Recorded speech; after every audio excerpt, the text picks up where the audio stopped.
All right, let's dive into a combined 11 from the two squads.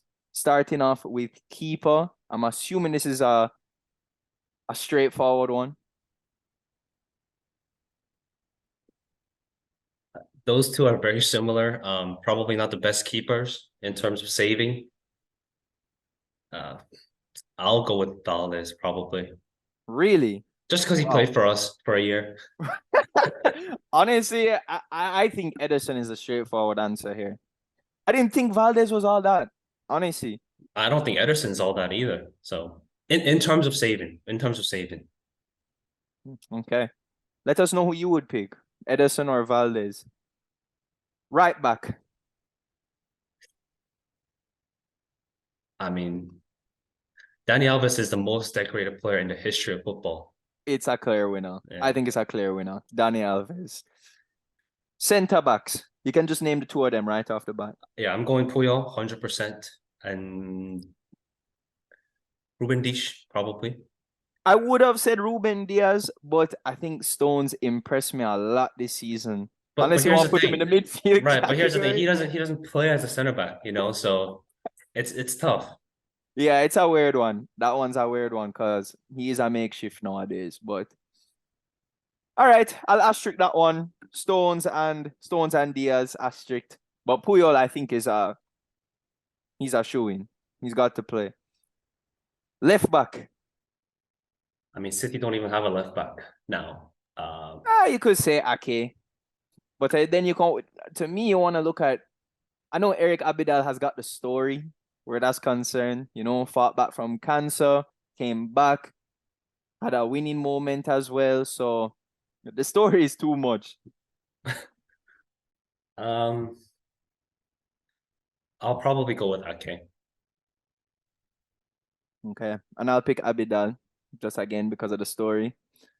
The midfield trio, I think this is where it gets the most interesting, in my opinion. Well, can I go with a diamond? Because I'm not You leaving. can. I'm not leaving two of the midfielders out from No, you have these to. We teams. have to because there's a front three, and that front three needs to be filled. You want to start with the front three because we know who's gonna be on the right and we know who's gonna be in the middle. Or Right, do we Messi know who's and gonna be in the middle? Eto'o was great, but I think Haaland probably will eclipse Eto'o by the end of his career. Yeah, yeah. Yeah. And then that left side, you kind of already mentioned you picked Pedro, I unless mean, Pedro, I know Thierry Henry. I mean, he didn't light up the league at Barcelona, but I mean, you could even put Thierry Henry there too. you really could still. But that's not Henry's prime. I don't want to use Yeah, Henry, it's not, yeah. But I mean, we're looking at the careers. So, No, but as in that respective moment. So you don't want to look at Messi's whole career. You want to look at Messi in that time, but you're still gonna pick Messi well, then regardless. I'll probably have to go with Eto'o then. If we're looking at this period in time, I'll go with Eto'o over Haaland. Really though, you don't think Haaland right now is better than Eto was back then? No. Wow. Maybe a better goal scorer, but I think overall Eto'o was I mean, he was a crazy player if you remember. No, of course. I mean, Eto was insanity, and he not only did it at Barca, he did it at Inter too. So there's no denying his class. But I think as a striker, these numbers are just not lying. Haaland comes to City and immediately wins the treble. It's you mentioned it last epi, and it's true. To me, it has to be Haaland right now. Has to be. And I think especially in the squad that we've built, he has to fit the bill. I mean, I'm not gonna fight over Haaland or Eto'o. Give me either. I'm taking either. Nah, for real still. But yo, let's circle back to the midfield. The interesting talk. I'm just gonna go full out attacking. I'm gonna pick KDB, Iniesta, and Xavi. Fuck defense, bro. No defending in this team. Nada. Unless you want Xavi to play the Rodri role, which honestly he could. He's smart enough to play, but Is he physical or strong enough? all right. To be orthodox, I'll go with Busquets,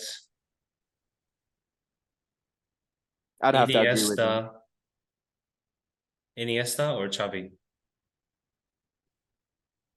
Because I mean, one of them's got to go for KDB. To be honest, for the sake of balance, I think, okay, honestly, I think I prefer Iniesta to Xavi as a player.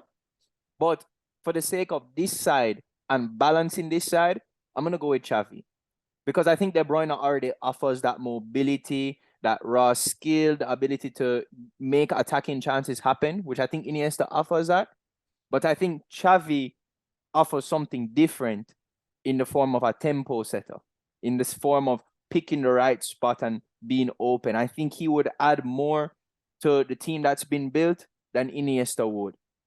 But I personally prefer Iniesta to Xavi.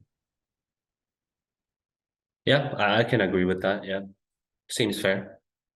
That's all we have time for today. Guys, thanks for tuning in as always. We hope you enjoyed your time with us.